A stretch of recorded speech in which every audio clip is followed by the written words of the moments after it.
Iqoo എന്ന ബ്രാൻഡിന്റെ Iqoo 13 എന്ന പുതിയൊരു സ്മാർട്ട് ഫോൺ ഇപ്പോൾ ലോഞ്ച് ചെയ്തിട്ടുണ്ട്. ഇത് ഫ്ലാഗ്ഷിപ്പ് ലെവലിൽ വരുന്ന സ്മാർട്ട് ഫോണാണ്. ഈ ഒരു വീഡിയോയിൽ നമ്മൾ നോക്കാൻ പോകുന്നത് Iqoo 13 എന്നുള്ള സ്മാർട്ട് ഫോണിനെ പറ്റിയിട്ടാണ്. നമ്മൾ ആദ്യം ഫീച്ചേഴ്സും കാര്യങ്ങളൊക്കെ നോക്കുകയാണെന്നുണ്ടെങ്കിൽ ഡിസ്പ്ലേയുടെ കാര്യത്തിൽ Iqoo 13 6.82 ഇഞ്ചിന്റെ 2K റെസൊല്യൂഷനിൽ വരുന്ന ഡിസ്പ്ലേ ആണ് വരുന്നത്. അപ്പം മികച്ച റെസൊല്യൂഷനും കാര്യങ്ങളൊക്കെ വരുന്നുണ്ട്. OLED ഡിസ്പ്ലേ ആണ് ഇതിൽ ഉപയോഗിച്ചിരിക്കുന്നത്. BOEയുടെ 80 OLED ഡിസ്പ്ലേ ആണ് വരുന്നത്. പിന്നെ ltpo എന്ന ഫീച്ചർ ഇതിൽ സപ്പോർട്ട് ചെയ്യുന്നുണ്ട്. അതായത് റിഫ്രഷ് റേറ്റ് 1 ഹെർട്സിന്റെയും 144 ഹെർട്സിന്റെയും ഇടയിലായിട്ട് അഡ്ജസ്റ്റ് ചെയ്യാൻ കഴിയുന്നതായിരിക്കും.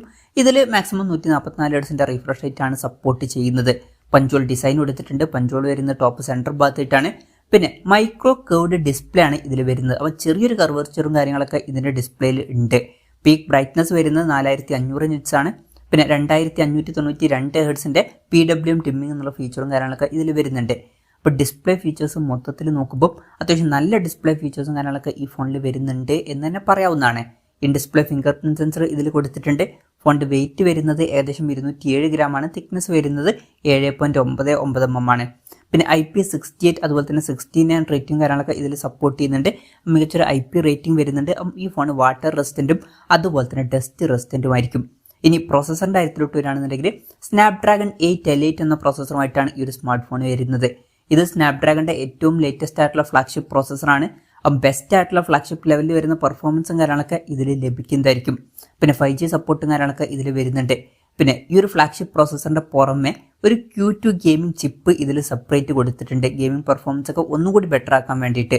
പിന്നെ ഫോണിന്റെ ബേസ് വേരിയന്റിൽ 12 GB റാമും 256 GB ഇന്റേണലുമാണ് വരുന്നത്. 12 GB റാമും 512 GB ഇന്റേണലുമായിട്ട് വരുന്ന വെർഷനും 16 GB റാമും 256 GB ഇന്റേണലുമായിട്ട് വരുന്ന വെർഷനും 16 GB റാമും 512 GB ഇന്റേണലുമായിട്ട് വരുന്ന വെർഷനും അതുപോലെ തന്നെ 16 GB റാമും 1 TB ഇന്റേണലുമായിട്ട് വരുന്ന വെർഷനും വരുന്നുണ്ട്.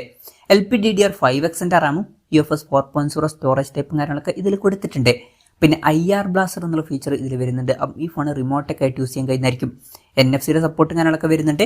പിന്നെ ഫോൺ പെട്ടെന്ന് നീറ്റാതിരിക്കാൻ വേണ്ടിയിട്ട് VC കൂളിംഗ് പോലുള്ള ഫീച്ചേഴ്സും കാര്യങ്ങളൊക്കെ ഇതിൽ കൊടുത്തിട്ടുണ്ട്. പിന്നെ എക്സ് ആക്സിസ് ലീനിയർ മോട്ടർ ഇതിൽ വരുന്നുണ്ട്, നല്ല വൈബ്രേഷൻ എഫക്റ്റിനൊക്കെ വേണ്ടിയിട്ട്.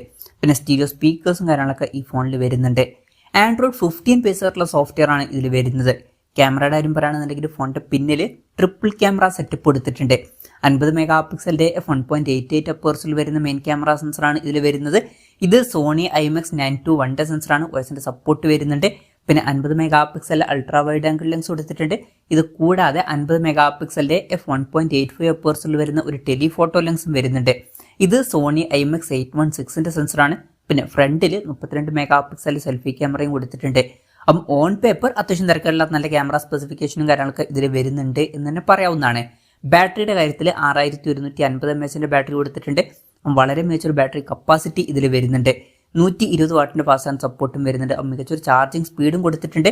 പിന്നെ Type-C ചാർജിംഗ് പോർട്ടും ഇതിൽ വരുന്നുണ്ട്. മികച്ചൊരു ബാറ്ററി സെറ്റപ്പ് ഇതിൽ വരുന്നുണ്ട് എന്ന് തന്നെ പറയാവുന്നതാണ്. ഇതൊക്കെയാണ് ഫീച്ചേഴ്സിനെ പറ്റി പറയാനുള്ള കാര്യങ്ങൾ. പിന്നെ ഈ ഒരു സ്മാർട്ട് ഫോൺ ഇപ്പം ഇന്ത്യൻ മാർക്കറ്റിൽ ലോഞ്ച് ചെയ്തിട്ടില്ല. ഇപ്പോൾ ചൈനീസ് മാർക്കറ്റിലാണ് ഈ സ്മാർട്ട് ഫോൺ ലോഞ്ച് ചെയ്തിരിക്കുന്നത്. ചൈനീസ് മാർക്കറ്റിൽ ഈ ഫോൺ ലോഞ്ച് ചെയ്തിരിക്കുന്നത് 3999 യുവാൻ എന്ന പ്രൈസിങ്ങിലാണ്. അതായത് 47,200 രൂപ പ്രൈസ് റേഞ്ചിൽ. ആ ഒരു പ്രൈസ് റേഞ്ചിൽ ഈ പറഞ്ഞിട്ടുള്ള ഫീച്ചേഴ്സ് എങ്ങനെയുണ്ടെന്ന് വെച്ചാൽ അത്യാവശ്യം മികച്ച ഫീച്ചേഴ്സ് ആണ് എന്ന് തന്നെ പറയാവുന്നതാണ്.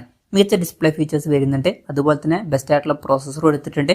ഓൺ പേപ്പർ നല്ലൊരു ക്യാമറ സ്പെസിഫിക്കേഷനും നല്ല ബാറ്ററി സെറ്റപ്പും കാര്യങ്ങളൊക്കെ ഇതിൽ വരുന്നുണ്ട്. മികച്ച ഫീച്ചേഴ്സ് വരുന്നുണ്ട് എന്ന് തന്നെ പറയാവുന്നതാണ്. ഇനി ഇന്ത്യൻ മാർക്കറ്റിൽ ഈ ഫോൺ ലോഞ്ച് ചെയ്യുമെന്ന് വെച്ചാൽ മിക്കവാറും ഈ ഫോൺ ഇന്ത്യൻ മാർക്കറ്റിൽ ലോഞ്ച് ചെയ്യുന്നതായിരിക്കും. പക്ഷേ ഇന്ത്യയിലെ ലോഞ്ച് ഡേറ്റ് ഇപ്പോൾ ഒഫീഷ്യലായിട്ട് കൺഫേം ആയിട്ടില്ല. ഇന്ത്യയിലെ ലോഞ്ച് ഡേറ്റിനെ പറ്റിയിട്ടുള്ള ന്യൂസുകളൊക്കെ വരുമ്പം അതിനെ പറ്റിയിട്ടുള്ള വീഡിയോസ് ഒക്കെ നമ്മൾ ചെയ്യുന്നതായിരിക്കും. അതുപോലുള്ള വീഡിയോസ് കാണാൻ താല്പര്യമുണ്ടെന്നുണ്ടെങ്കിൽ ഈ ചാനൽ സബ്സ്ക്രൈബ് ചെയ്യാവുന്നതാണ്. പിന്നെ ഇന്ത്യയിൽ ഈ ഫോൺ ലോഞ്ച് ചെയ്യുകയാണെന്നുണ്ടെങ്കിൽ വില കുറച്ചും കൂടി കൂടാൻ ചാൻസ് ഉണ്ട്. നമുക്ക് ഈ ഒരു സ്മാർട്ട് ഫോൺ ഒരു 60,000 രൂപ പ്രൈസ് റേഞ്ചിലൊക്കെ ആയിട്ട് ഇന്ത്യൻ മാർക്കറ്റിൽ എക്സ്പെക്ട് ചെയ്യാവുന്നതാണ്. കൺഫർമേഷൻസ് ഒന്നുമില്ല, ജസ്റ്റ് നമ്മുടെ എക്സ്പെക്ടേഷൻ പറഞ്ഞു എന്നേ ഉള്ളൂ. എന്തായാലും Iqoo 13 എന്ന പുതിയൊരു സ്മാർട്ട് ഫോൺ ഇപ്പോൾ ലോഞ്ച് ചെയ്തിട്ടുണ്ട്. ഈ ഒരു ഫോണിനെ പറ്റിയിട്ടുള്ള നിങ്ങളുടെ അഭിപ്രായം ജസ്റ്റ് ഒന്ന് കമന്റ് ചെയ്യുക. അതുപോലെ തന്നെ ഈ ഒരു സ്മാർട്ട് ഫോൺ ഇന്ത്യൻ മാർക്കറ്റിൽ നിങ്ങൾ ഏത് പ്രൈസിങ്ങിലാണ് എക്സ്പെക്ട് ചെയ്യുന്നത് എന്നുള്ള കാര്യം കൂടി ജസ്റ്റ് ഒന്ന് കമന്റ് ചെയ്യുക.